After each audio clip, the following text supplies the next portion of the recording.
موتمان شابيادا دين كان يادن اوبريشني فنقل ميتها قبج مرتي غوچ هما قبج بي اثيوبيا تكو هوجچون دغامي ولدين اثيوبيا في ارترا قفودون تاني غاف افريكا تيادو غدا وماجراچون همامي يرو ولدين بيوتا غاف افريكا تياماچا دفي خنتي بريزيدانتين بيا تركي رسيب طيب اردوغان اثيوبيا داوچون هيغا هرو دبلوماسي جيوبوليتيكا خانقبوغاتو بريزيدانتين بيا تركي ارغنو اثيوبيان هولا غلانا ارغچوف تتافچا جيرتورتي مريتايسون دغامي بلنا ودوغستي ديسن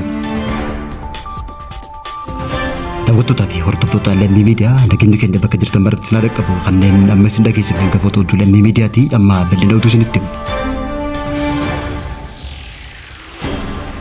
اجنو فرا اثيوبيا تن تبكمتو موتمان شابيا امس جب اثيوبيا فكبدو اگر تجراچو دهمامي يادنو دين كنا اوبريشني فنقل ميتها قيستي خنقبج نوغاتو تاتي ونا يالچا فكو بانكيستي توكو خنتي اگر سيزني ارتي حال كبج اثيوبيا توكو مولچون فلمبيساتو نبسبيت جرا فكي ون اگر سخنرتي دياتن كيسا توكو خبجا في دودا اثيوبيا خنتوكو اكما فكي خنرتي مولتوتي درغغيسي ساندلوتا اوفتي الابا اثيوبيا مغريزا خيلو في ديماتي ديتون مولتي قربليز درغغيسي خون فكي خنرتي مولتوتي سوراي امباير هايل سلاسي منغستو لمارامي في منستر مومي اثيوبيا ما دكتور ابي احمد ديتي جراچو مولته سوران فكي خنا خن مارسريتي شابيا رتي بيوغاتو هاسوا غوچ جبا شابيا اثيوبيا فراوت خيزا توكو خنتي ابسمت جرا غوچ بولچنسي شابيا خنا فدي بي موتومان اثيوبيا راخنا مي خن جيروغاتو جيرو مانتنا اثيوبيا في ايرتران ولوران ساب دورس دداتا ايسا خن جيران تو نبسمي دين خنا بو وران ايرترا دانكا اثيوبيا جبسولان تي بلفت كما كميوتو وران رايا تسبيا باجنا غرخاب اثيوبيا في ماجراچو مولته حالو مخنان غيجارا تجارون ورادا مغالا غدونانو امارا باردر غرخابتي بلاليا جراچو في اتوبيسوني لولتوتا في باجنان غرخاب اثيوبيا تسوچو جراچو نبسمي مخيناون هونتي گجبماني خنجران اوغاتو تانكي اماجا اثيوبيان بيا يونايتد عرب بريت رارغتي داندي خنرادي ماجراچو نمامي كندرايا تسبيا بكوندتي رمدمي خنجريوتو خنين دفني بان غل ماجراچو نمامي ارترانا مو بشاورانا غرغدا غردانكا اثيوبيا تفدا جراچو في خليسمو اخيكچي سايفي غنو خنتي جراچو نبسمي حالو مخنان غري موتما فدرال مورمتو ويانن ابسا دورسف كيسا قبو باسا جراچو في كاب اثيوبيا تجرالو لجر قبو بلا تهون ابسمي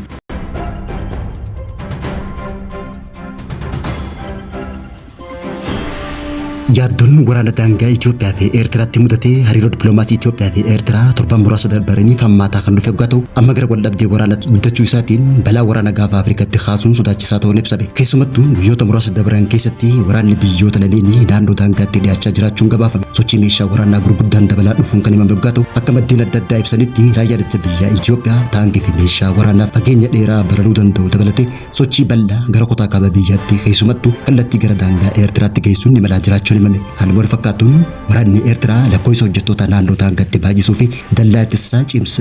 شفاترو نبسمي سببوني غدون دلغا ولدبدي هارا خناف سببتان اكرمان غتي خريب سموغاتو نجل قبا غافي بوفتا غلانا هوغاتو كتومان اثيوبيا بوفتا غلانا قبچو فديا كقبو يفتلبسو هردو فدان ايرتران هناك بلا بابيوماتي والالتو فدورستي ورانيسي تي بي ال في خيسغلچون هم نموتما اثيوبيا ددبسيسودا سبب لما فان وراني ايرترا في اثيوبيا جدوتي سفيسيسا جرو والججيرا جچوتا انغوت بيو تلميني چيميت فغاتو اسمتو مينستر ديمالا اثيوبيا دينا خنا ايرتران ابابيوما اثيوبيا ويرارت جچودان ايرتران لولتو دانغايسي اثيوبيا خيسا كبافتو غافتون يادتما هم اثيوبيا خون ايرتران دتو بيو خيسا خنينا كفانو في تي بي ال في غراجراچو خنيمت غاتو ايرتران غمسيتين اثيوبيا ويررو سبب بربادا جرتي جچون ديبي خنا جراچو مولته يادون حواس بيو خيسا في الدنيا رمولتين ديبس دينا خنا كنمي كوميشنري قولانان مرغوتنا مما دابت موتو غمتو مني فولكار توركين ولبدين بيو تلميني جدو جرو صدركا بلا في دور جراچو ابسودان غملچيتونو تركان في خمسر كيف قصتن اخي كچسوني اتتما يو وران كان كوتي ركو غاف افريكا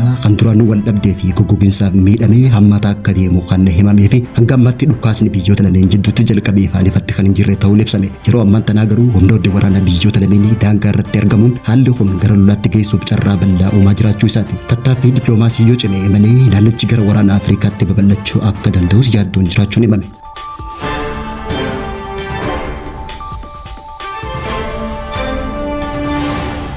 Yeroo waldhabdeen biyyoota gaafa Afrikaa hammachaa dhufte kanatti pirezidaantiin biyya Turkii Rasiib Xayyib Erdogan guyyaarraa Itoophiyaa daawwachuun hiika ji'oopolitikaa fi dippiloomaasii cimaa kan agarsiisee fi keessumattuu pirezidaantiin Turkii Rasiib Xayyib Erdogan guyyaarraa ministeera muummee Itoophiyaa wajjin marii taasise irratti tattaaffii Itoophiyaan ulaa galaanaa argachuuf taasiftu irratti kan maratee fi waldhabdee Itoophiyaa fi Eertiraa akkasumas Masrii irratti kaafamuun mari'achuun ibsame. Pirezidaantiin Turkii Rasiib Xayyib Erdogan guyyaarraa gara Itoophiyaa dhufuun ministeera muummee Itoophiyaa Dr. Abiy Ahmed wajjin marii taasisuun ibsame. Turkiin biyya gaafa Afrikaa keessaa piroojektota dantaa biyyaalessaa hedduu kan qabdu gaatoo Turkiin gaafa Afrikaa keessatti michuu jabduu Itoophiyaati. Dhiyeenya kana Turkiin piroojektota gurguddaa Soomaaliyaa keessatti babal'isaa kan jirtu yoo ta'u Turkiin boba'aa Itoophiyaan Soomaaliyaa keessaa qabdu dhibbantaa 95 kan qabduu fi Soomaaliyaa irraa garuu galaana Hindii keessatti boba'aa qotuu jalqabuun ibsame. Kunis mormii cimaa lammiilee Soomaalii biratti kan kaase yoo ta'u garuu hojiin itti fufee jiraachuun himame. Walitti dhufeenya Turkiin Itoophiyaa wajjin qabdu gaarii waan ta'eef Turkiin yeroo dheeraaf Itoophiyaa waliin tumsa investimentii fi waraanaan hojjechaa turuun illee ibsame. Haa ta'uuti malee dhimmi Suudaanii fi Somaaliilaand irratti Turkii fi Itoophiyaan garaagarummaa kan qaban ta'ullee Turkiin kanaan dura waldhabdee Itoophiyaa fi Soomaaliyaa magaalaa Ankaraatti manguddummaa seenuudhaan kan fixxe yoo ta'u Itoophiyaaf buufata galaanaa nageenya qabuu fi itti fufiinsa qabu karaa Soomaaliyaa akka argattuuf carraaqqii taasisaa jirachuun himame. Haa ta'uuti malee garuu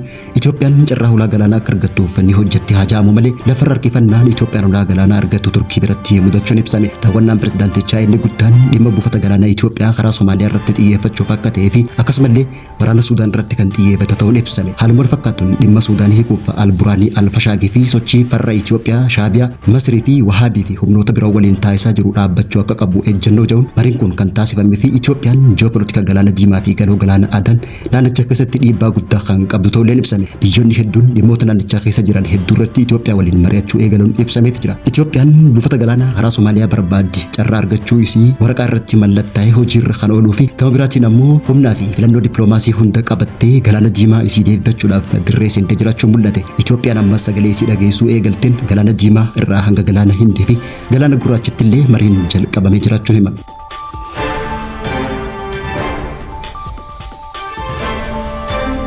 Akka ragaa turizimii idil addunyaa fi gabaasa turizimii dhaabbata mootummoota gamtoomanii waabeffachuudhaan miidiyaan BBC afaan Ingiliz guyyaarraa gabaasetti sababoonni turizimii Itoophiyaa turistoonni Itoophiyaatti deddeebi'anii daawwachuu gabaasetti jira. Balalliin gara kutaalee kaaba biyyattii deebi'ee galuu fi fedhiin imala haaraa bara 2024 mul'ate damee turizimii dammaysuuf bu'uura kan ta'ee fi gabaasni kun akka ibsetti guddinni turizimii Itoophiyaa walumaagalatti lakkoofsa daawwattoota idil addunyaa gara ardii Afrikaatti dhibbantaa 8 akka dabaluu fi gumaacha olaanaa kan qabu ta'uun ibsame. Afrikaan ardiilee addunyaa irratti saffisaan guddachaa jiran keessaa tokko tan taasiftee madda turizimii ardii tanaa hoggaa ta'u amantaa daawwattoota deebisuu fi aangawoonni taphattoonni indastirichaa tarkaanfiiwwan adda addaa fudhataniin investimentiin bu'uuraalee keessumattuu keessummeessitoota fooyyeensa qulqullina tajaajila qabuu fi akkasumallee bara 2025tti immoo waltajjii dijitaalaa viizit Itoophiyaa jedhamu eegaluudhaan Itoophiyaan sadarkaa addunyaatti beeksisuun kan dabalate ta'uun ibsame. Akka oopereetonni tuurii gabaasanitti gabaasa kana keessatti deebi'aniis ta'ee haaraa dhufan fedhii cimaa itti agarsiisuudhaan keessumattuu lakkoofsa dargaggoota turistootaa sochii alaatii fi muuxannoo addaa barbaadan dabalaa akka jiru ibsameeti jira. Daawwattootaa fi hordoftoota lammii miidiyaa irraa oduun yeroo kanaaf qabnu kan gammachiisanitti himaa turre turtii gaarii.